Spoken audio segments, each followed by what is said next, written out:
Hi everyone, welcome to a quick bonus episode of The Modern Dentist to tell you a little bit about an event called Dentorama, which is probably the most interesting dental event in the social calendar in 2023. We're super proud to be part of it as 32Co, and I have got here Mehy and Raj to talk about what it is. What is a dental drama? What does that look like? What can you expect from the event? And how do you even come up with something like this? So look forward to chatting with these guys on this bonus edition of The Modern Dentist. So, Dentorama. We're all involved. We're Yes, super indeed. excited about it. But it took a little while to get my head around what it was, even though I'd been to a Global Dental Collective event before. Mehy, you're probably the best person to talk us through, like, what is this crazy thing that you're putting together? Dentorama. So it is a bit crazy. It's a bit crazy, I have to confess. Imagine you go to the theater or to watch a movie and you're actually seeing in the scenes things that happen to in your real life. Like any love story or any discussion with your partner. And not only that, suddenly the image freezes. And you have a panel of experts, some of the best in the industry, to give you advice, tell you what to do, what not to do, or what should be happening there. Not only that, you can also give your own opinion to another 300-400 people that they're going to be in the room. So this is how I want people to see it. It's an immersive experience. It's going to be a theater with real actors. We're going to play real scenarios happening in a dental clinic. And it's all in a comedy, so it's not going to be boring at all. And the idea is that we all learn. We all learn from every one of these scenes that happen every day in every clinic around the world. It's completely bonkers. And I love it. Yes. It reminds me when you just used a theatrical analogy, and I'll tell you what went through my mind, which is a thought that hadn't crossed my mind before. The only Shakespearean play I've ever read was Julius Caesar, because we had to do it at school. So whenever there's been an opportunity to watch Julius Caesar on stage, I've gone along to the theatre to watch it. And a couple of years ago, there was a version of the play at the London Bridge Theatre where the audience is sitting with the cast who are performing. And it was an immersive experience. And when you were talking, I thought back to that event, and I thought, you know what? That's what you've done with this. You've taken the dental conventional format and you've made it into an immersive experience.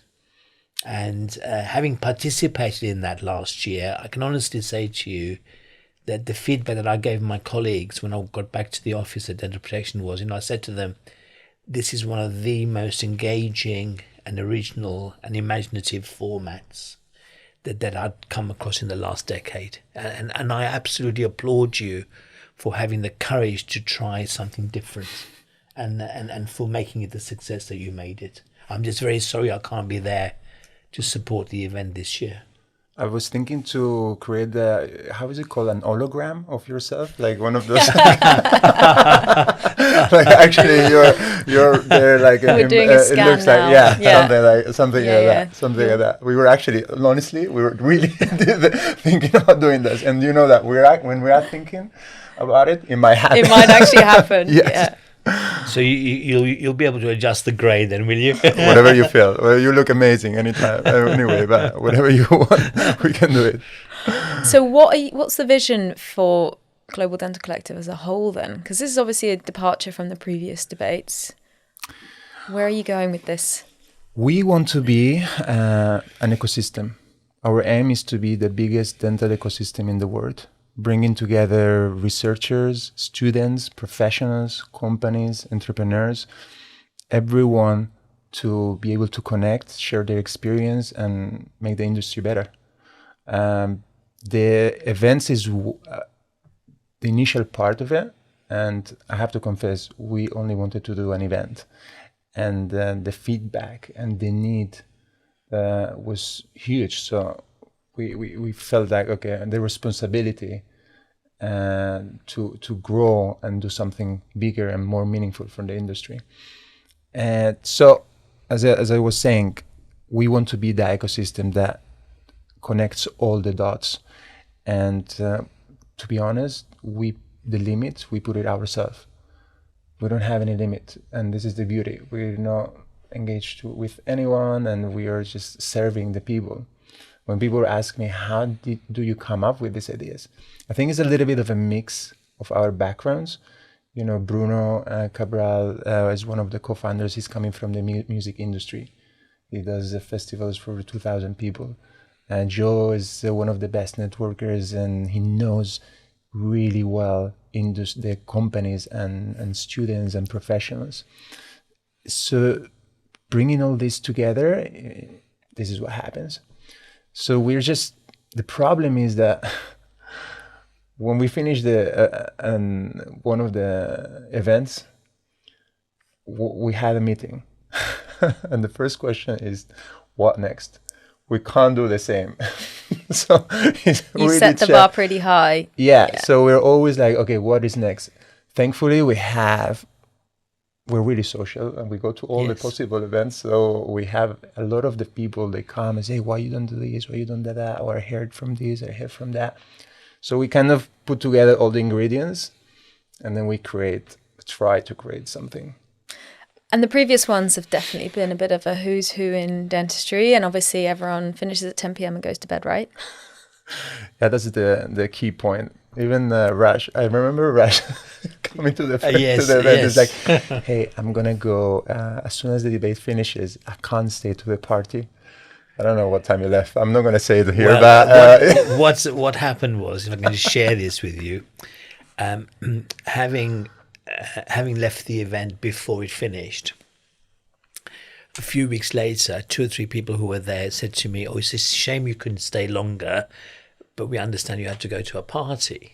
And I'm thinking, where has this come from that I've gone to a party? Because I'd actually gone home. And in fact, going home was a bit of a experience, because the Uber driver had the wrong postcode. So we ended up in a remote part of Hertfordshire. But anyway, that's another story. So I said to a few people, I said, where do you think I was going after I left? And they said, oh, you were going to a party. Anyway, it transpired that there was another Raj there who had left and was going to a party. So somebody then said, oh, Raj has gone to a party.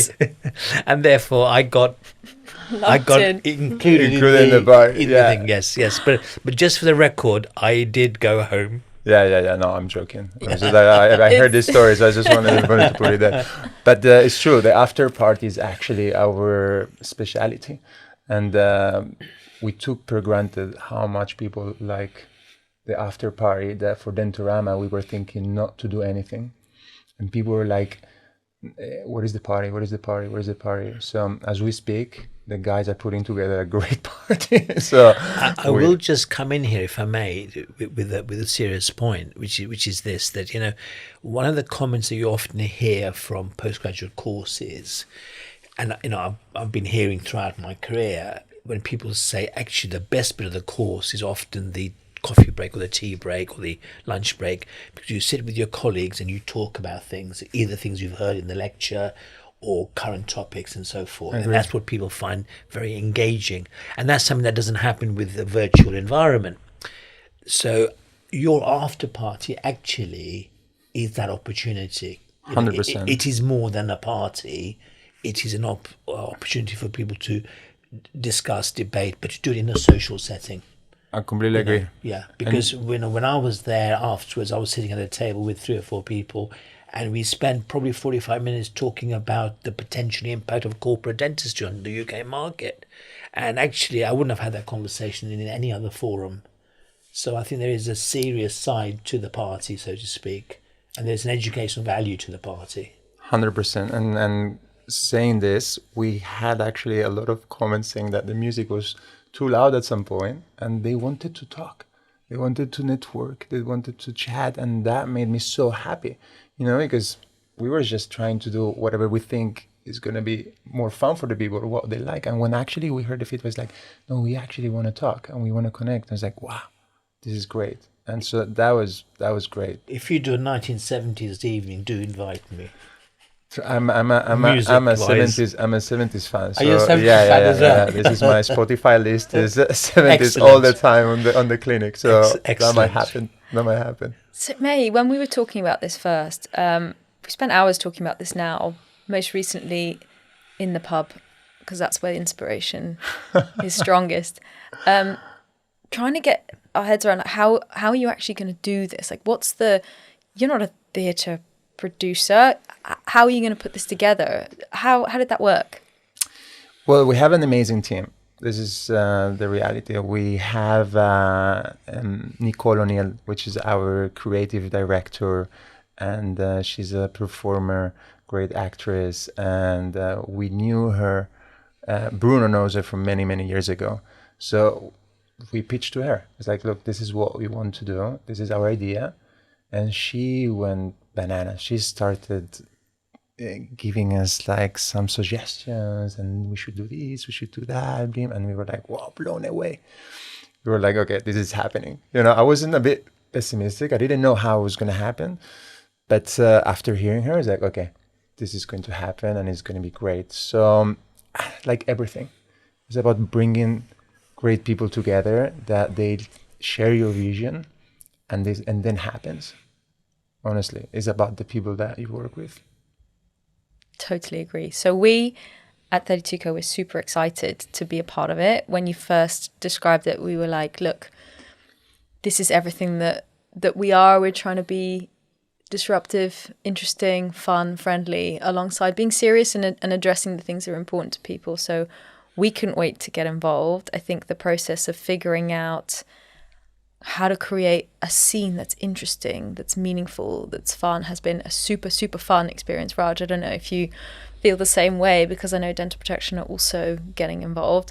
How did you think, Mehy, about bringing in partners and how that would fit seamlessly into the storyline that actually still makes it compelling and engaging? I think it's the key of this event, the partners that we're bringing together. And they all share the same vision, like Dental Protection, 32Co, and we have many others. Well, not many others. We have Chairside, I forget another ones, but they all have the same vision, which is helping the dental professional. And this is the key of this event. Helping people to understand that they are not alone, that things are not going to go well, but there are tools to avoid this, and there are tools to put solutions to the problems. And 32 is a solution, Dental Protection is a solution, all the other sponsors are a solution, and we are very, very proud that all the sponsors and partners are engaging and helping us to create the script. And I think everyone's doing it from the heart. I think everyone is like, this is what really will help these 400 people that will attend to this event. And I think the other thing also is that that's something important, and it's something that I was always keen to emphasize when I was involved in dental education, is this idea that education must, in order to be effective or serious, in order to be effective, it must be serious and arduous. It's a complete myth, actually. The most effective education is the education that is fun, interactive, interesting, engaging. And you get the best results when you can apply those adjectives to an event. So I think what you have done with your format, if I may say so, is you have actually broken the mold, and and you've brought fun back into the education process, and you've made it as I said earlier, interesting and engaging.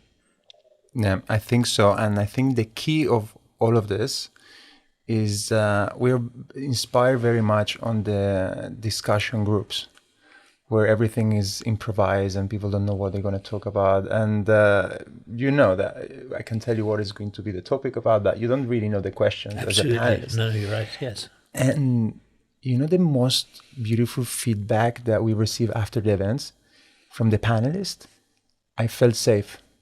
I felt safe to share my experience, my deepest secrets, what I would do different or what would I do again. And this for us is like, wow, this is okay, this is magic. And then everything flows. I don't have a script. When I'm like, that when I'm basically managing the debate, we don't have script. We see how things are going, what is the feeling, and we feel like people want to interact even more and more and more. Unfortunately, we have to stop at some point, but we could stay for hours, and people sharing their insights. So that's great. One thing that stood out for me as well is the co-creation piece. So where I think, and Raj, hopefully you'll agree here, is what we spend all day, every day doing is listening to dentists and seeing where their fears are and hearing them communicate with our specialists, with us about what they're worried about and helping them get through it, build confidence. So being able to share our insights with you and say, look, this is what we see all day, every day. This is what worries people. And it's not always the things that you think.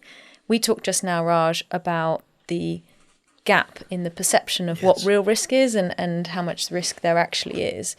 And just bringing in partners like dental protection who can tell you, no, this is what the numbers show. This is what you should be really worried about. And actually this other stuff that maybe social media tells you to be scared about, that's less important than you might think. I think that's also what made it really certainly compelling for us, and I think will make it genuinely useful, as opposed to clickbaity, flashy news headline kind of stuff where we're not talking about the real issues that actually bother dentists. 100%. Because I think the other thing also with that, Sonia, is that, amongst the many threats of social media is the threat of dissemination of misinformation, or worse still, disinformation. And it's hard sometimes to separate the two. There's been times when I've seen something on a social media posting or something, and I've questioned my own kind of understanding, because I thought, gosh, I didn't realize this was the case. And then you dig a bit deeper and you realize actually what's been reported is completely inaccurate, or it's half accurate, or it's incomplete. So what happens is you get incomplete information, and then the brain pieces together and creates a reality which actually is totally removed from reality. So I think what events like this do is it helps through your partners, if it allows your partners a platform to say, now you may have read this, you may have seen this, you may have witnessed this, but let us tell you what really happened. So let us give you the complete picture. So we're not leaving anything to your imagination. So I think the brevity that social media demands leaves gaps in the storyline. Your event helps your partners to fill in the gaps. Yeah, no, definitely. This is the main our main goal. Yes. Removing these misconceptions that social media is showing nowadays. I think it's really helpful to social media. It helps us to understand what are the worries of the people, but it's not accurate. You're very right on this. From both sides also, it's like things are not that well for a super successful dentist, and things are not going that bad for other people. So there is a gray which no one talks about, and there's the human side. Absolutely. And this is where I think these events can help. And I think all the events are going to go in that direction a little bit. I can see now also like some people are starting to do online courses about communication, about your day-to-day, about how to prepare yourself in non-clinical aspects. I think that's great. I think that's the main point here. Super, super exciting. Mehy, what are the details? How do people sign up? Where do they go? When is it? Where is it?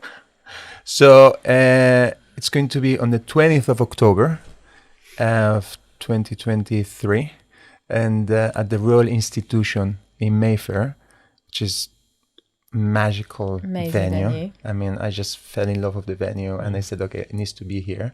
And it's not easy to do an event there, really difficult. And we're having a lot of complicated points, but we'll go through.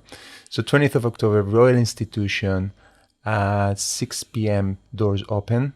Show starts at 7, and then we'll have a couple of hours of show. Then there's a social after, and then after that, there's another after party, TBC, where there is the location. Books, how to book, really easy. globaldentalcollective.com, and there you have different options. This time we added special price for students, for hygienists and therapists and DCPs, and then there's a general ticket entry for the rest. So and everything's included. Everything is included in terms of, like, I think there are some drinks, food, the entertainment, but yeah, enough to survive. You won't go hungry. Amazing. Well, really looking forward to it, Mehy. Can't wait to be a part of what is going to be a real game changer in the dental social calendar. Thank you. See you there. See you there. See you soon. Excellent.